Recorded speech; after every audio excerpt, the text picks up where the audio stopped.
the safety of the asset will determine the rails that we use.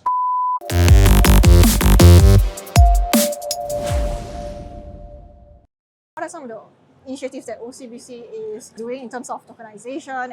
Tokenization is strategically important because it allows the financial product to be structured but also delivered on the real-time rails.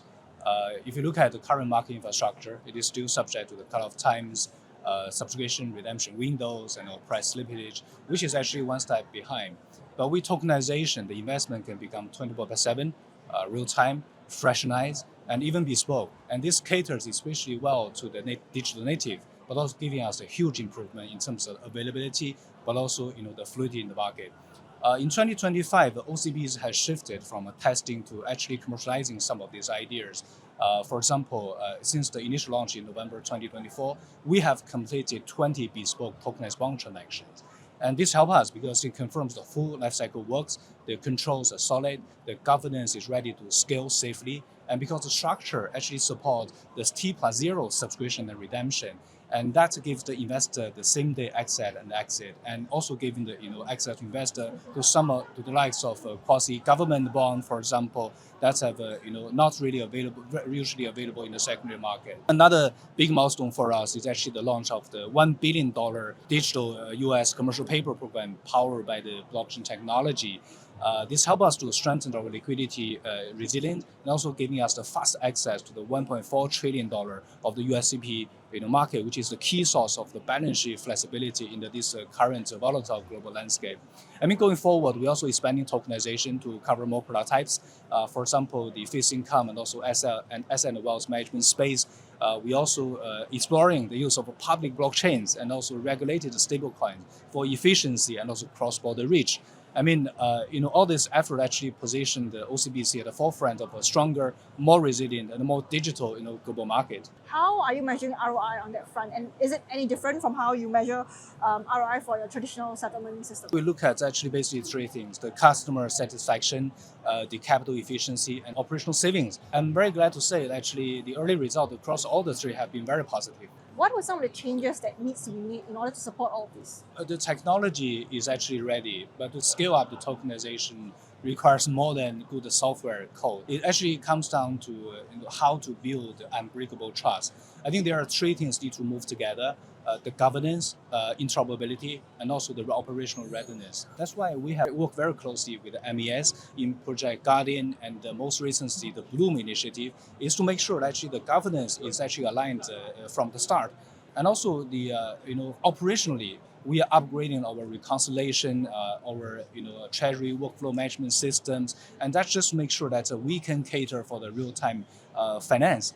And I was saying interoperability is going to be an ongoing challenge. Different blockchain protocols have different characteristics. They have a different ecosystem that may carry different risks. So I think OCBC's approach is to stay blockchain agnostic, but risk specific, right? So that means actually the safety of the asset will determine the rails that we use. And we connect with the trusted partners to bring the best capabilities and user experience to our client. I mean, end of the day, our priority has been always the same. That is to institutional grade tokenization, where the innovation and the trust can advance together. MES mentioned that we have completed the first live trial of Wholesale CBDC for interbank lending stuff, and OCBC is one of those banks that are involved. Could you talk a bit more about that?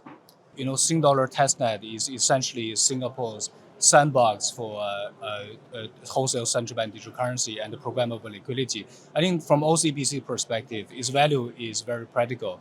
It actually allows us to rehearse how the tokenized money will behave in the tokenized asset world. And I think we have conducted overnight Ripple transaction with another bank. And if that scales, I think that will help us to strengthen our liquidity resilience and giving us the rapid access to the Ripple market with the tokenized money. This will actually serve something that that we not have today, which is an interoperability layer on top of the tokenized asset. I mean, if that do well, I'm really confident this actually could position Singapore very well as one of the deepest liquidity hub for tokenized assets. Where do you think the tokenization market will be like for Southeast Asia in perhaps 3 to 5 years' time? There will be three shifts that will shape the next phase. I think the first will be about digital cash. I think the tokenized cash or on-chain payment will become normal. So central bank digital currencies, stable coins, tokenized deposit will just become the default leg for all the tokenized asset transactions. I think secondly is also tokenized wealth. I expect the funds, the fixed income product to go fully digital. I mean, tokenized wealth will allow the investor to have real-time experiences, 24/7 availability. I think that will be very critical, to provide new product features that we don't have today. And I think the interoperability, the cross-border standards will likely to converge. And then once that converges, I think Southeast Asia with the right infrastructure, standards, and also the technology, will not just adopting digital assets. I think Southeast Asia will be able to lead the digital asset mainstream adoption. What do you think financial institutions need to do in order to prepare for the future of finance? I mean, banks and financial institutions need to have a two-track strategy.